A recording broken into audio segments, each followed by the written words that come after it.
Good morning. I'm in Buffalo, New York. Spent a number of years of my work life in this town. And yes, there's snow and cold in Buffalo. Let's talk a little bit more about the journals. The journal is the second book of bookkeeping. The journal turned the individual transactions into the flow of debits and credits. The journals really reflect something that has to be done by the accountant, somebody that was authorized by the city.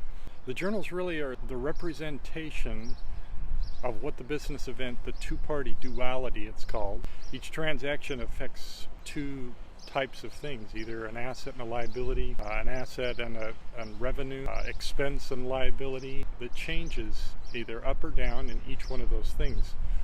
Accounting is based upon a simple algebraic formula. Assets equals liabilities plus owner's equity. You can change owner's equity to be revenue and expenses so that it becomes assets equals liabilities plus revenue minus expenses. So all of that is what's represented in the journals that are created out of the day book. But the journals are simply just transactions again. They don't reflect any state at a point in time. Reviewing the journals really isn't a lot more interesting or informative than reviewing the transactions themselves.